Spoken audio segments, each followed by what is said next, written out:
Kunci pun tidak.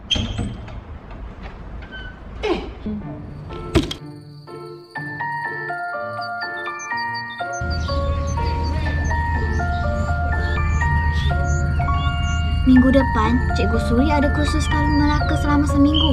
Aku rasa aku nak buat satu kejutan lah untuk cikgu. Tapi, aku perlukan korang berdua. Biar pecah di perut, jangan pecah di mulut.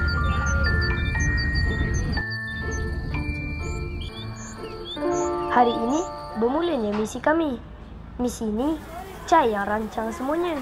Aku dan Sai ikut je. Cuma pagi ni aku terlewat bangun.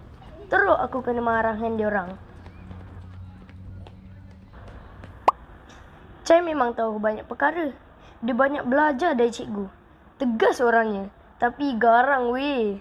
Saya pula baik hati, cepat belajar. Walaupun baru beberapa bulan menjadi pengawas pusat sumber. Aku. Korang tengoklah sendiri. Bi, mana boleh ambil air tanpa kebenaran cikgu?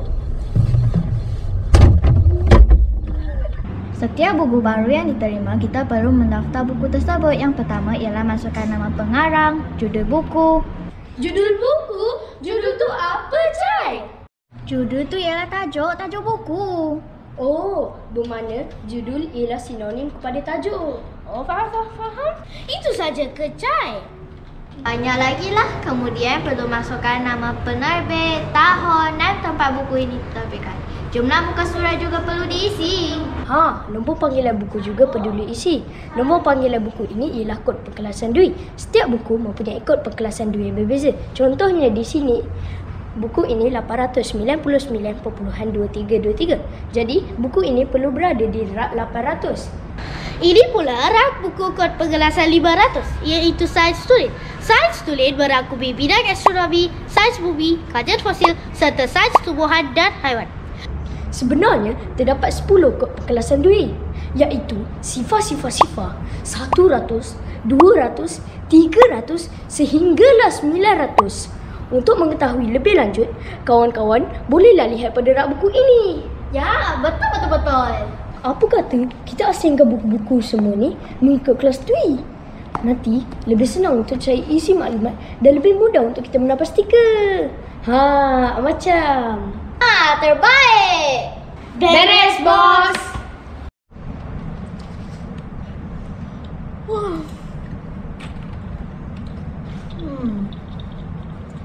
Patut gantikan saya.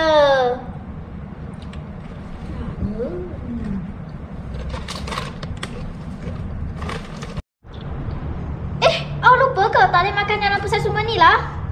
Tak apa. Cikgu tak ada pun.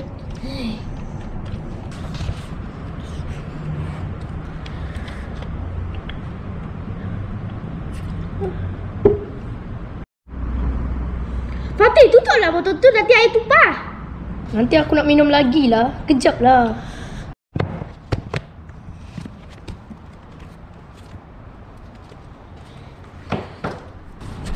Cai, aku tak mampulah untuk habiskan semua ini. Aku dah rasa sangat penat. Ya, setuju. Aku pun rasa macam tu lah. Tak boleh. Kita kena siapkan juga. Kita tak boleh putus asa. Ini misi 185. Okey.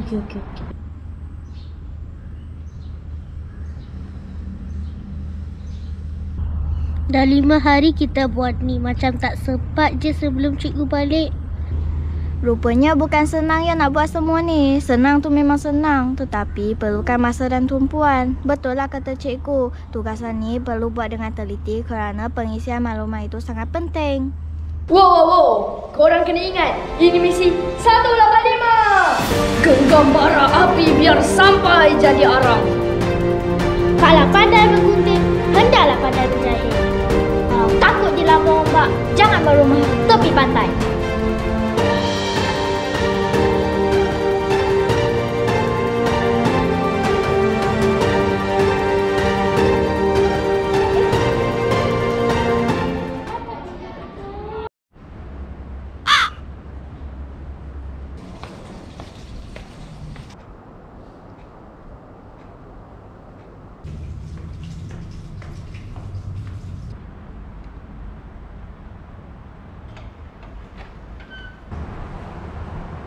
apa yang awak buat semua kat sini?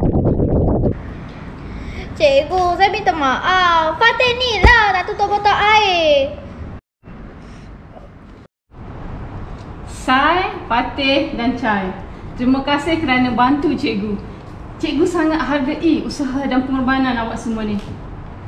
Awak bukan saja ringan tulang, tapi cikgu lihat persahabatan antara awak ni bagaikan aur dan tebing. Tahniah, 185 buku siap! Tak sangka kan 185 buah buku dalam masa 6 hari. Bermakna dalam sehari berapakah purata buku yang kita berjaya proses? 185 bahagi je lah dengan 6 hari. Calculator please. Jom kita makan. Cikgu, boleh kita makan dalam pusat semedi? Kali ni je tau. Cikgu, saya nak cakap sesuatu. Pagi tadi saya ambil air dekat peti ais. Tak apa. Cikgu halalkan. Nah, jom kita makan. Okey. Fatih baca doa. Selesai sudah misi kami. Misi 185. Berbagai cabaran kami harui. Namun, jika tikar pasti ada sinar di hujungnya. Jumpa lagi di misi yang akan datang. InsyaAllah.